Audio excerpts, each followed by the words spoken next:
Hi BookTube, it's Amy. I'm here again with the Anatomy of Bibliomania by Holbrook Jackson.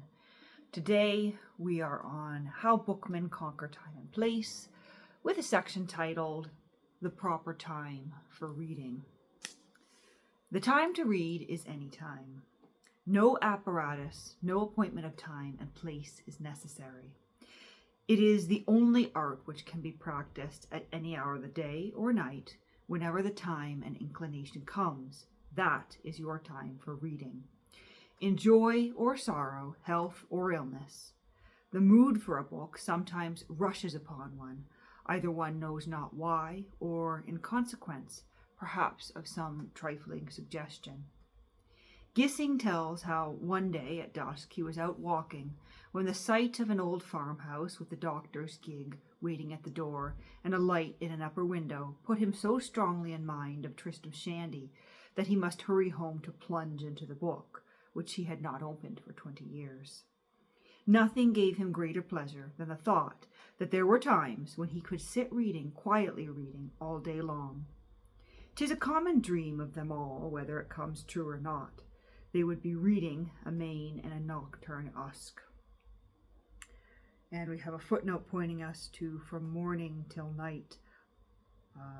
Morning spelt as in the time of the day, as opposed to morning after a death. Yet it is folly to wait upon opportunity. The time to read is now, not hereafter. We must make time or miss our joy, as that friend of Hamerton's who indulged in wonderful illusions about reading, collected several thousands of volumes, all fine editions, but died without having cut their leaves.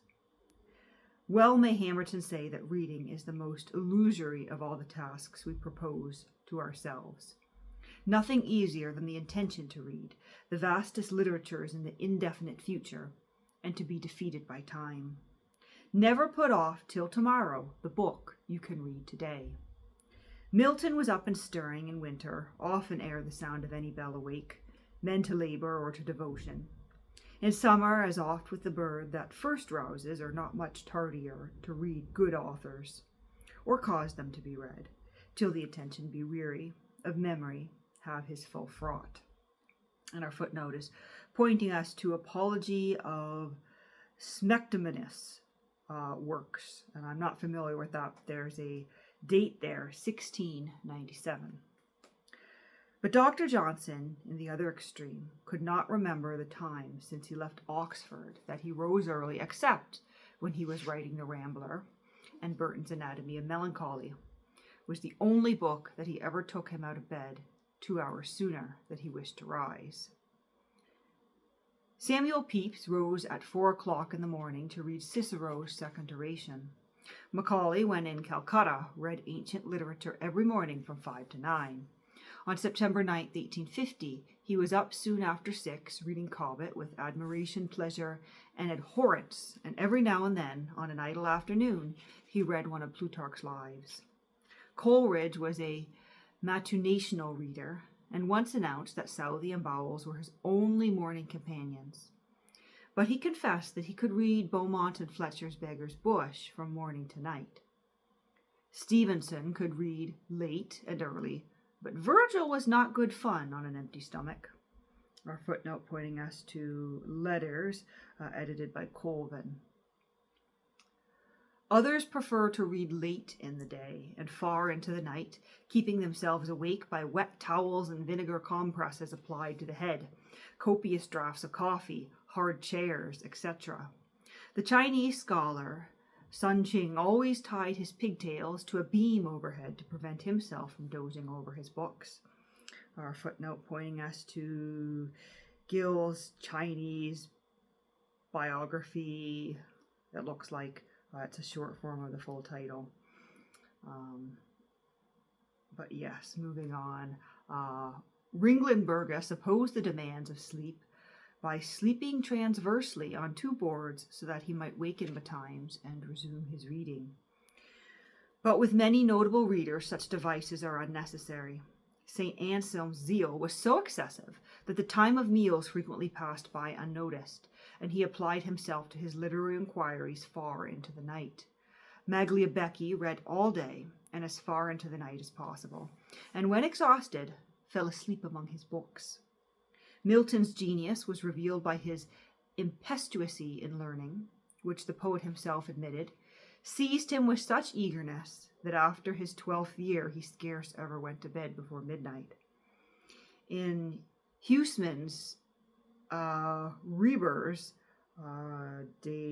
we got a French there, de Estins, sits up all night brooding over the old Latin poem De Laude Castiestis, written in the reign of Gondebald by Abbess Bishop, Metropolitan of Vienna, and when he looked at his watch and found it was 3 o'clock, he simply lit a cigarette and plunged into it once again. Henry Crabb Robinson devoured a great part of Waverley after dinner. E.B. Cowell, who taught Edward Fitzgerald Persian, constantly says our English Omar reads Miss Austen at night after his Sanskrit philology is done. It composes him like Gruel or like Paisiello's music, which Napoleon liked above all other, because he said it didn't interrupt his thoughts. Dibdin read early and late. Isaac Disraeli was the companion of his evening hours and lone musings beyond midnight when he was at Oxford. I once, he says, saw the Gothic battlements outside my window streaked with the dappled light of morning as I retired to rest, closing the curiosities of literature. Dr. Johnson read a book of the Aeneid every night. So it was done in 12 nights, and he said I had great delight in it. Lord Chesterfield, in a letter, records that he often read through the night, going to bed at 6 in the morning. I should certainly have read very little between the ages of 20 and 40 if I had not been up when my acquaintances were in bed. Which recalls Cicero on Seneca. When others loitered and took their pleasure, he was continually at his books. And when Lord Chesterfield was old and cut out of living company by his deafness, he had recourse to the dead, whom alone I can hear, and he assigned them their stated hours and audience. Solid folios are the best people of business with whom I converse in the morning. Quartos are the easier mixed company with whom I sit after dinner. And he passed his evenings in the light and often frivolous chit-chat of small octavios and duodecimos. Lord Orrery read consistently and late. Clarissa kept us up till 2 in the morning. Roderick will keep us up all night, and he, I am told, is to be succeeded again by Clarissa, whom I left, adorable girl, at St. Albans. And some years later, Lady Orrery reveals a like habit of her lord, complaining of a horrid headache, though reading so much of Amelia last night till it was very late. Benjamin Robert Hayden hurt his eyes by reading Stone's Chronicles late into the night. Hazlitt loved luxuriating in books, and remembered sitting up half the night to read Paul and Virginia, which he had picked up at an inn in Bridgewater after being drenched in the rain all day. Robert Southey wrote all day and read in the evening. My after-supper book at present is Erasmus's Letters. Walter Scott sends him The Lady of the Lake, which, notwithstanding his obstinate habit of getting to bed early, he could not rest until he had finished. And the evening Rokeby arrived, he tells Scott, I did not go to bed till I had read the poem through. Francis Jenkinson was a late reader on occasion, and one night he records how he killed slugs in his garden for an hour, and then read Heine till nearly 1 o'clock. There are John Hall Finks, Hore Vaisave, unseasonable times of study, which are very obnoxious, as after meals, when nature is wholly retired to concoction, or at night times, when she begins to droop for want of rest. Hence he argues so many rheums, defluxions, catarrhs, etc., and Burton repeats the same.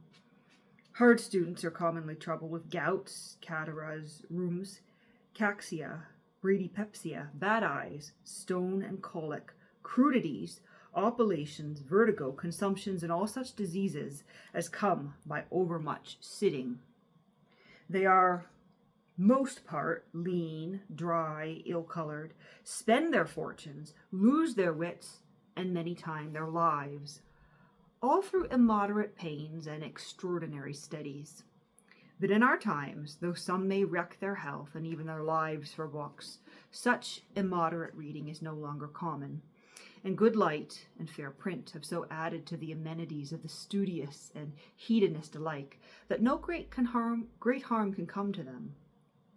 Whence in thy learning hath thy toil or books consumed the midnight oil? Electricity and the Daylight Savings Act have turned the point of the old gibe. There still are more than enough of dull writers and stupid readers, but we can no longer blame the midnight oil. Daylight or electric light is now all one. Readers will read, no matter what the hour, place, or season, though I find some differences here. Charles Lamb could not read much in the summer, and the poet, he prefers taper time when the year wears chill. How pleasing wears the wintry night, spent with the old illustrious dead. They are supported in our own days by many, one even claiming winter, the time of the year for reading par excellence. Poets and essayists are then all the more delightful because they may transport us to verdant lawns, blossoming trees, budding flowers, blue skies, etc., when all is cold and wet outside. But when the skies of shorter days are dark and all the ways are mire, how bright upon your books the blaze gleams from cheerful steady fire. On quartos where our fathers read or read, quartos where our fathers read, enthralled the book of Shakespeare's play, on all that Poe could dream of dread and all that Herrick sang of gay. Our footnote pointing us to Andrew Lang, Books and Bookmen. Edward Fitzgerald thought Southey's Life of Cowper not suitable for every man to read at the fall of the leaf, and that there was some raucosity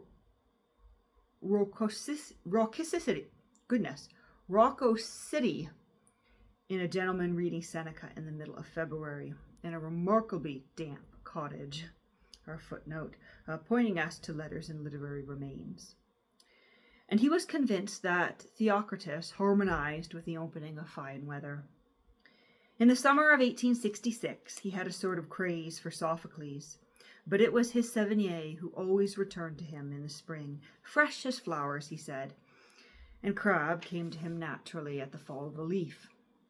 Henry James thought the mystical romances of Le Fanu ideal reading for midnight at a country house. Lionel Johnson believed that even Beatty on Truth could be read in fine weather.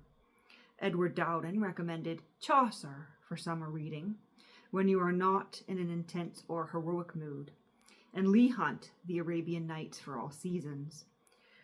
But when we have weighed each opinion, most bookmen will agree with Sir Walter Raleigh that there is no time so good to read as when you have just bought it and brought it home.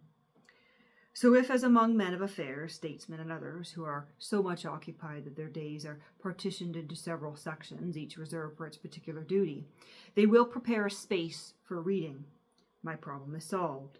So I end as I began. The proper time is any time. And I quite agree. The proper time for reading is any time. Although in terms of late night reading, lately I have been enjoying the novels of Laura Ingalls Wilder. That makes for wonderful reading right before bed. If you made it this far in this video, do let me know in the comments below what some of your favorite late night reading has been lately. But we will pop our bookmark in and close the video out for today on page 236 of the Anatomy of Bibliomania.